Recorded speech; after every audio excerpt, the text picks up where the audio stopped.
ಮನೆ ಮಾಡಿದ ಮಹಾಸುಂದರಿ ಮೀನಾಕ್ಷಿ.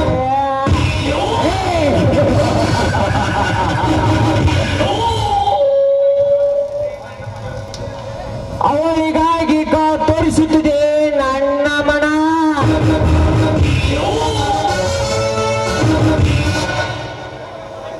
ಅವಳು ಸೌಂದರ್ಯಕ್ಕೆ ನನ್ನ ಮನಸ್ಸು ಸೋತ ವೀರ.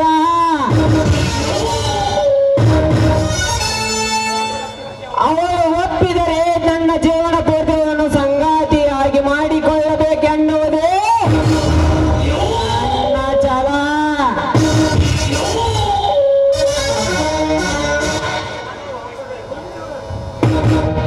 ನಾನು ಬಯಸಿದ ಹಕ್ಕಿ ನನ್ನನ್ನು ಸೇರಲೇಬೇಕು.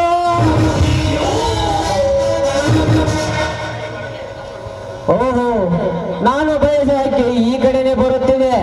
ಬರಲಿ ಬರಲಿ, ಇವತ್ತು ಆ ಹಕ್ಕಿಯನ್ನು ತಿನ್ನದೆ ಬಿಡಲಾರೆ. ಶೀಲದ ಬುತ್ತಿಯನ್ನು ತಿನ್ನಲೇಬೇಕು. ಆಯ್ಕೆ ನಿನ್ನದು, ನಿರ್ಧಾರ ನನ್ನದು.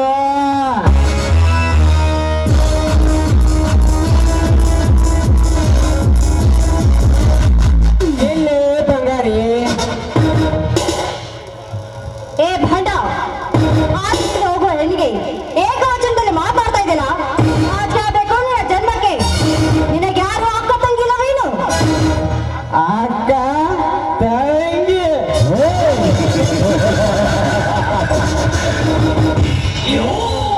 ಸುಂದರಿಯರು ಕಣ್ಣ ಮುಂದೆ ಬಂದಾಗ ಮನೆಯಲ್ಲಿರುವ ಅಕ್ಕ ತಂಗಿಯರು ಎಲ್ಲಿಂದ ನೆನಪು ಬರಬೇಕು ಬಂಗಾರಿ? ಲೇ ಭಂಡ, ಹಾದಿ ಹಿಡಿದು ಹೋಗುವ ಹೆಣ್ಣಿಗೆ ಏಕವಚನದಲ್ಲಿ ಮಾತಾಡ್ತೇ ನಿಜವಾದ್ರೆ ನಿನ್ನ ಬಾಯಲ್ಲಿರೋ ಹಲ್ಲು ಉದುರಿಸೇನು? ನಾನು ಯಾರು ಗೊತ್ತಾ? ಈ ಭೂಮಿಯಲ್ಲಿ ಹುಟ್ಟಿದ ಹೆಣ್ಣು. ಇದು ಯಾವ ಭೂಮಿ? ಭರತ ಭೂಮಿ. ಈ ನಾಡಿನಲ್ಲಿ ಎಂತಿಂತ ಹೆಣ್ಣುಗಳು ಜನಿಸಿದ್ದಾರೆ. ನಿನಗೇನಾದ್ರೂ ಗೊತ್ತಾ? ಕಿತ್ತೂರು ರಾಣಿ ಚೆನ್ನಮ್ಮ, ಒಣಗಿ ಓಬವ್ವ, ಅಷ್ಟೇಕೆ ಅಕ್ಕ ಮಹಾದೇವಿ ಕೂಡ ಜನಿಸಿದ್ದಾರೆ. ಇಂಥ ನಾಡಿನ ಹೆಣ್ಣಿಗೆ ಈ ರೀತಿ ಮಾತಾಡೋದಕ್ಕೆ ಬೇಕು ನನ್ನ ಜನ್ಮಕ್ಕೆ. ನಿನ್ನಂತ ಸುಂದರಿಯರ ಬಾಯಲ್ಲಿ ಅಂತ ದೇವತೆ ಅಂತವರು ಮಾತು ಬರಲು ಸಾಧ್ಯವೇ?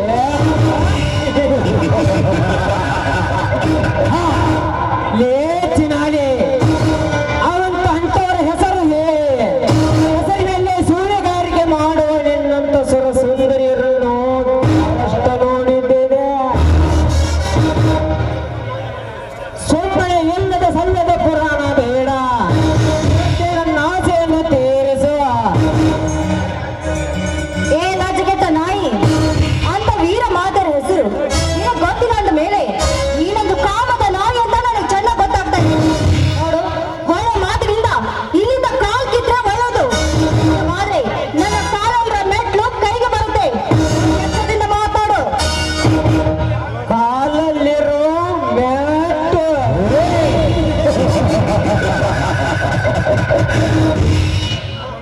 ಚಿನ್ನ, ನೀನು ನನ್ನವಳಾಗು ಎಂದರೆ ಮುಟ್ಟುವ ಅವಶ್ಯಕತೆಯೇ ಇಲ್ಲ. ಈ ನನ್ನ ಪಟ್ಟದ ಮಹಾರಾಣಿಯಾಗಿ ಮಾಡಿಕೊಳ್ಳುವೆ. ಒಪ್ಪಿದರೆ ಇಲ್ಲವಾದರೆ ನಿನ್ನ ಶೀಲವನ್ನು ಕಳೆದುಕೊಳ್ಳುವೆ. ದೂರ ನಿಂತು ಮಾತಾಡು. ಇಷ್ಟು ತಿಳಿ ಹೇಳಿದ್ರು ಕೂಡ ತಿಳಿದುಕೊಳ್ಳೋ ಶಕ್ತಿ ನಿನಗಿಲ್ಲ ಅಂದ ಮೇಲೆ ನಿನ್ನಂತ ನಾಯಿಗೆ ಒಂದು ಬುದ್ಧಿ ಕಲಿಸಿದಾಗ್ಲೇ ಆಟ ಕಲಿಯೋದು.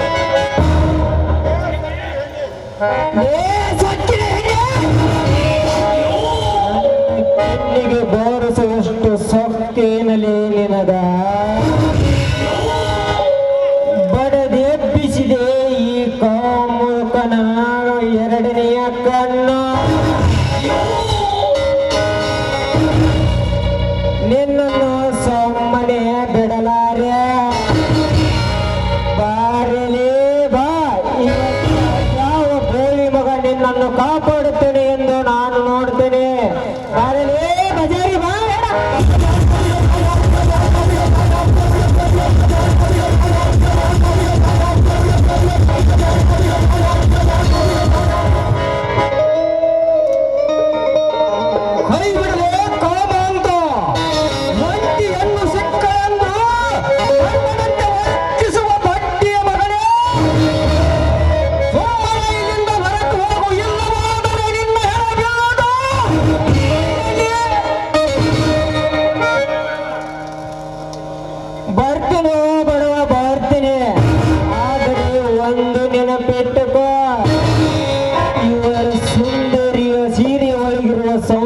ನಿನ್ನನ್ನು ನಾನು ಸವಿದೇ ಬಿಡಲಾರೆ.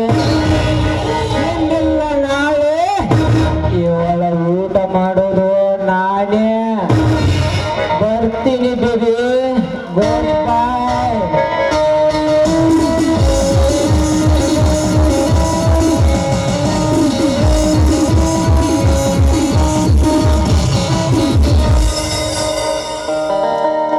ಯಾಕಮ್ಮ ಒಬ್ಬಳೇ ಬರಲು ಹೋಗಿ ನಾನೇ ಬರುತ್ತಿದ್ದೆ. ನೋಡು ತಂಗಿ, ಇಲ್ಲಿ ನಡೆದ ವಿಷಯ ಯಾರಿಗೂ ಹೇಳಬೇಡಮ್ಮ.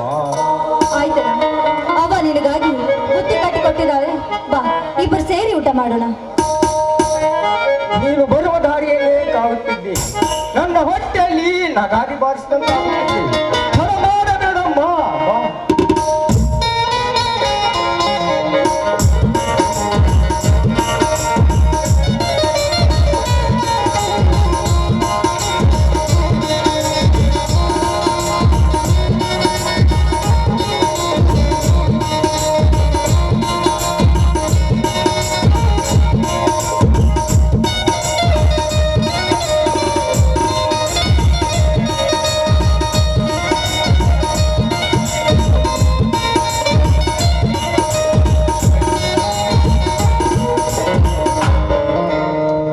ಅಣ್ಣ, ಇದು ಹಳಸಿದ ಅಣ್ಣ ಅಲ್ಲ.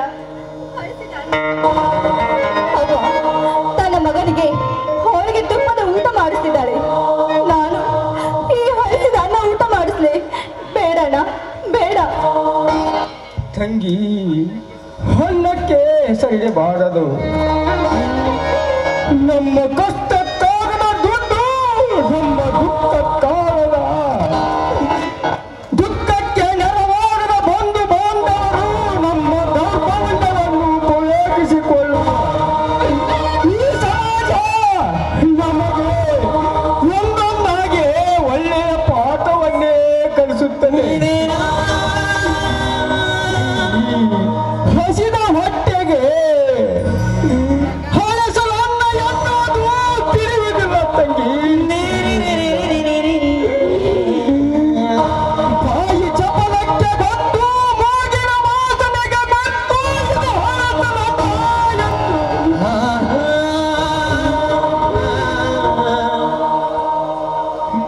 ಉದರವನ್ನು ತುಂಬಿಸಿಕೊಳ್ಳುವುದಕ್ಕಾಗಿ ಹಳಸಲಾದರೇನು ಬಿಸಿ ಮೃಸ್ಥಾನವ. ಅದಕ್ಕೆ ಊಟವಾದರೆ ಸಾಕಮ್ಮ. ಅದು ಇದು ಅಂತ ಏನು ಕೇಳುವುದಿಲ್ಲ. ಈ ಹಸಿದ ಹೊಟ್ಟೆ ಅದನ್ನೇ ತಾರಮ್ಮ ತಿನ್ನುತ್ತೇನೆ. ನಾವೆಂತ ಪಾಪಿಗಳು, ಇಂಥ ಹಳಸಿದ ಅನ್ನ ಊಟ ನಾವು ಮಾಡಬೇಕೆ? ನನ್ನ ತಾಯಿ ತನ್ನ ಮಗನಿಗೆ ಹೊಟ್ಟೆ ತುಂಬ ಊಟ ಮಾಡಿಸ್ತಿದ್ದಾಳೆ. ಹೊಲದಲ್ಲಿ ಕಷ್ಟಪಟ್ಟು ದುಡಿತಿರುವ ನಿನಗೆ ಹಳಸಿದ ಅನ್ನದ ಊಟವೇ ಬೇಡಣ್ಣ. ಈಗಲೇ ಮನೆಗೆ ಹೋಗೋಣ ಬಾ. ನಿನಗೆ ಬಿಸಿ ಬಿಸಿಯಾದ ಅಡಿಗೆ ಮಾಡಿಕೊಡ್ತೀನಿ, ಊಟ ಮಾಡುವಂತೆ. ಬೇಡ ತಂಗಿ, ಹಣ್ಣವನ್ನು ಶುಚಿಯಾಗಿ ಕಾಣಬಾರದು. ನಾನು ನಿನ್ನ ಜೊತೆಗೆ ಮನೆಗೆ ಬಂದರೆ ಅಪ್ಪ ಹೊಲದಲ್ಲಿರುವ ಕೆಲಸ ನೋಡಿ ಬೈಯುತ್ತಾನೆ. ಬೈದರೆ ಬೈಯಲಿ ಅಂತ ಮನೆಗೆ ಬಂದರೆ ಅಲ್ಲಿ ನಮಗೆ ಸಿಗುವ ಅನ್ನವೂ ಸಿಗುವುದಿಲ್ಲ. ಇದನ್ನು ನೀನು ತಿಳಿದು ಈ ಮಾತನ್ನು ನನಗೆ ಹೇಗೆ ಹೇಳಿದೆಮ್ಮ ನೀನು? ಅಪ್ಪ ಇಲ್ಲ ಅಣ್ಣ, ಅಪ್ಪನಿಗೆ ಕೂಡ ಆ ನನ್ನ ತಾಯಿ ಚಿತ್ರ ಹಿಂಸೆ ಕೊಡ್ತಾಳೆ. ಅಲ್ಲ, ನಾವು ಯಾವ ಜನ್ಮದ ವೈರಿ ಅಂತ ಈ ರೀತಿ ಚಿತ್ರ ಹಿಂಸೆ ಕೊಡ್ತಾ ಇದ್ದಾಳೆ ನನಗೊಂದು ತಿಳಿತಾ ಇಲ್ಲ. ಅಣ್ಣ, ನಾವೇನು ತಪ್ಪು ಮಾಡಿದ್ವಿ ಅಂತ ಆ ನನ್ನ ತಾಯಿ ಈ ರೀತಿ ಶಿಕ್ಷೆ ಕೊಡ್ತಾ ಇದ್ದಾಳೋ ನನಗೊಂದು ತಿಳಿತಾ ಇಲ್ಲ ಅಣ್ಣ, ಒಂದು ತಿಳಿತಾನೆ ಇಲ್ಲ. ಮುಂದ ಕರೆಯಬೇಕು ತಂಗಿ.